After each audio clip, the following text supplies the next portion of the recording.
Hi, I'm Greg Patton, and welcome to my kitchen, and yes, you can cook. The way to cooking empowerment. You know, we've worked with chicken before, but we've never done chicken stock. That wonderful liquid you get from brewing chicken and aromatic vegetables together. You can buy chicken stock, of course, in supermarkets, in cans, but they are a pale shadow compared to what you can make at home. And what I have here is a 4-pound chicken that I've washed, rinsed out any blood, and then patted it dry. And then I've also recovered something that's called the giblets, which is really here the neck and a heart, and sometimes you get a gizzard, and if you get one, that's fine. If not, it's also fine. So those are set to go into the soup. And then over here, I have a set of what I call 3 aromatic vegetables. I have onion, and I have celery, and I have carrot. And what I want to point out about the celery is that you want to get stalks of celery that have the leaves attached to them, because that gives you much more flavor than just the stalks alone.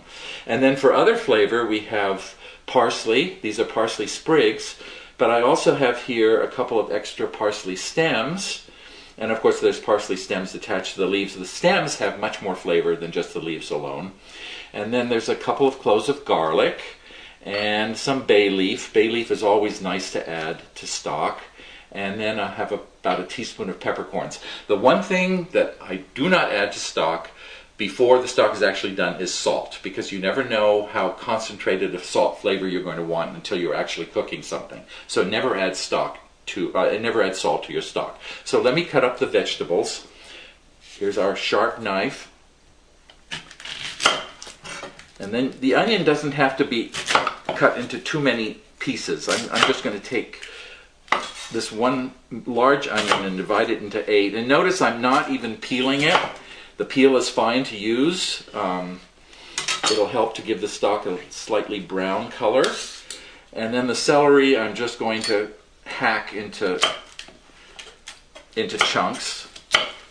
The stock, you know, will simmer for maybe 3 hours or so, so the celery does not have to be cut into particularly small pieces.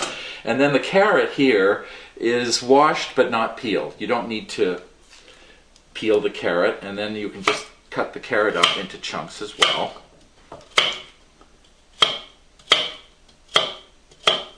And that's done. And then we already have our parsley, and that's all ready to go.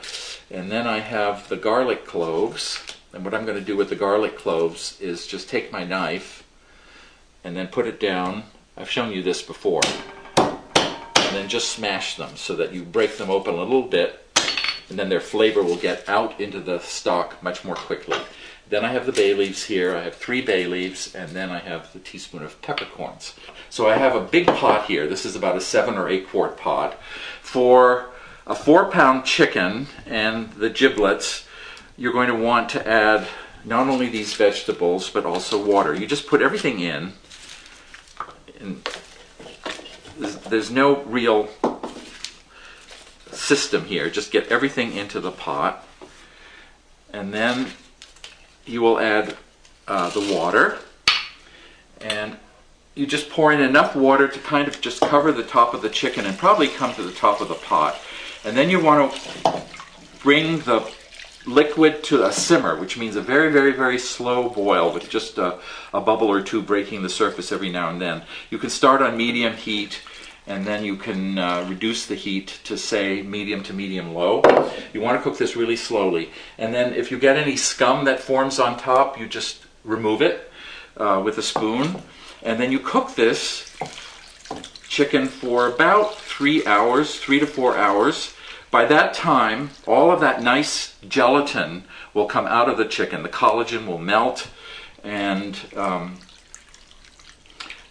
you'll have a lovely body to your stock. So this pot with this chicken took 4 quarts of water, and you're going to get about 4 quarts of stock. And then when the stock is ready, you strain it, and you see how nice and gelatinous this is. This is body. This is going to be delicious to eat in a soup, and we're going to make chicken noodle soup, which will have carrot in it, and more celery, and maybe a little bit of corn, and some parsley. And then if you have some cooked chicken that you want to add to your chicken noodle soup, that'll be fine too. It'll be a beautiful, delicious presentation. This is Greg Patent for Yes You Can Cook.